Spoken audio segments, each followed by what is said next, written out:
Joe Rogan Podcast, check it out. The Joe Rogan Experience. Train by day, Joe Rogan Podcast by night, all day. Yeah, the NXIVM cult is the one that I still haven't watched that documentary. I've been watching this doc. I've got a bit about the place that I bought before I bought the mothership. Yeah. Because it's about a place that was owned by a cult. So I've been watching the documentary on the cult. It's called Holy Hell. It's so fucking crazy. I've been watching it. I've watched it 3 or 4 times to try to like find the angles for the bit. Yeah. Because the guy who ran it was a gay porn star who was also a hypnotist.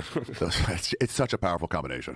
All he wore was Speedos and eyeliner. And this dude ran this cult for 20 fucking years. And they kicked him out and sent him to Hawaii. And now he's running in Hawaii. At the end of the documentary, the guy goes to visit the guy in Hawaii. Now he's old and fucked up looking. He's had a bunch of plastic surgery, like fake cheeks, and his lips are done and everything. He looks like a monster.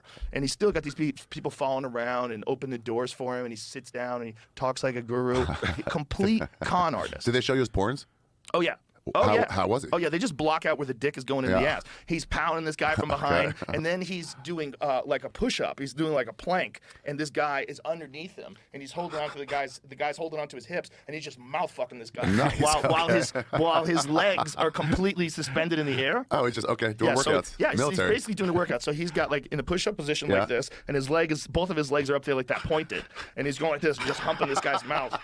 I mean, this is something that the cult members had found out while he was, in there. That's him.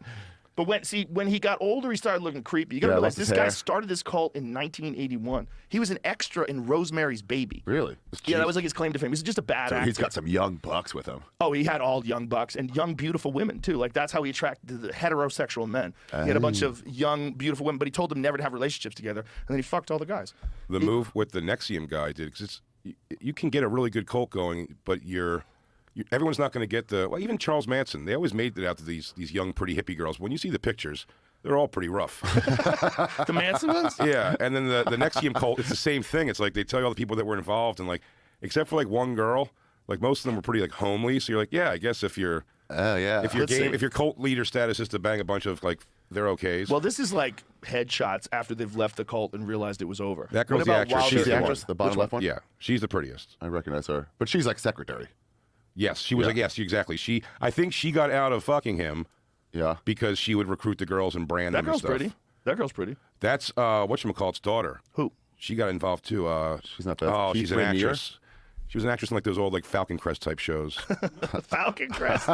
Oh my God. Yeah, like those. Could you imagine being trapped on one of those shows where you got to get a paycheck every week, and the paycheck is wonderful? Oh, Dynasty. You're probably making like $100,000 a week. So yeah, it's Oxenberg, Catherine Oxenberg's daughter. So you're not going to leave. You're not going to leave. But you're stuck. You're like, this sucks. I didn't get into acting to do this. Yeah.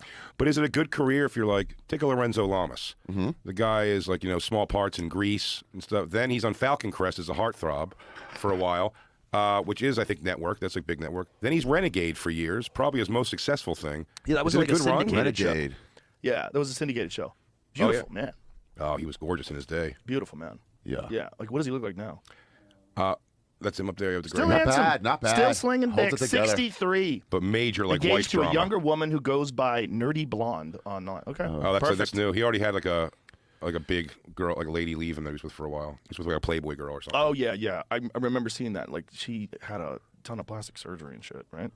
Yeah. Lorenzo Lamas. Do you think he ever, like, if he looked back at himself at 16, 17, 18, whatever, when he's looking forward, if he's like, that's my career, do you think he'd be happy with that? Or go, nah, I want something legit? It would really depend on how smart he is. I've never heard him talk. Or also what he did with his money, I guess. Right.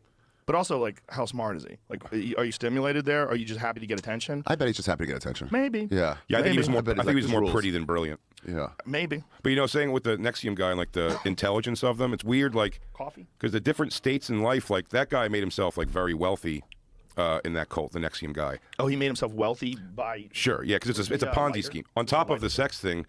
It was first of all, it was a money thing first and foremost. It was sex was bonus. It was one of those schemes to do like, they'd be like get 5 more people to join and pyramid scheme. Pyramid scheme for sure. And then once they were in and believed their life was getting better from that, he'd be like, hey girls, there's a little side project I got going on called like fuck me when I tell you to. Oh, interesting. And but weren't they like getting branded or something? Yeah, no, that's what I'm saying. It gets greedy. Those things always go down because the guy has too much power and he keeps going. Well, it's not enough to just be like, hey, I'm fucking 3 chicks. Dude, it's Negan in The Walking Dead. Yep. You can fuck 3 chicks and then still you want to bank the guy who worships you. His wife. You want to see if you can get his wife too, and it's crazy. Yeah. And they always wind up doing it too. They get it because the guy Koresh. has to comply. They don't know what to do. Like David Koresh, like he had a deal where he could fuck everyone's wife.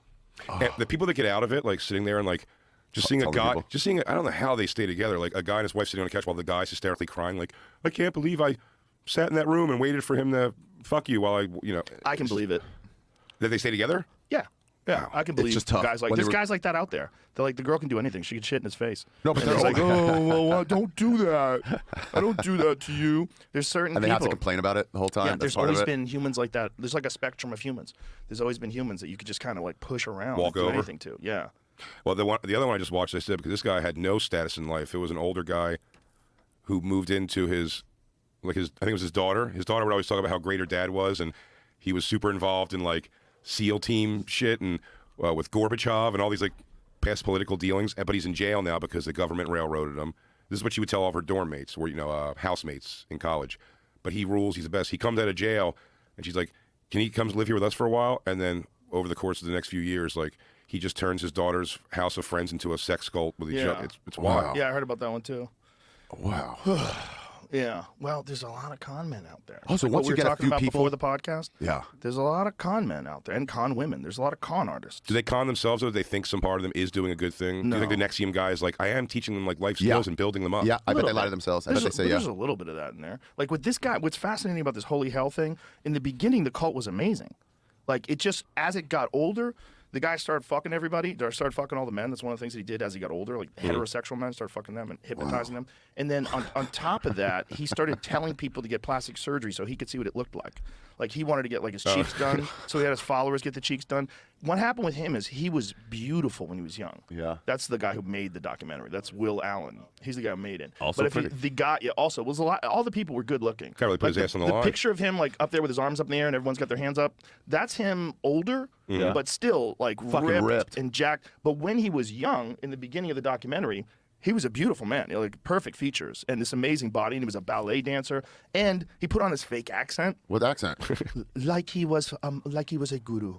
Like, I am here to tell you, you are just life. Life is beautiful. You know, that kind of shit. Yeah. You know, I'm sure the guy, I mean, he's a fucking actor, right? Do you think right away he knows I can never get you? Get out. You're not going to be part of my cult. 100%. And he just Yeah. gets the weakish. Yeah, if weakish you people. stumbled in there, first of all, Yeah. Oh, they'd take me. He'd be like, "You're not our type." No, you gotta be I'd be good like, looking. I'll prove it. You're not that good looking. I love It's you, like Dad. Studio That's a good point. 54. You're not the That's a best good looking point. guy. That's a good point. On Gay Island, I would have trouble Yeah, there. there would be a problem. Yeah. And then guys like you are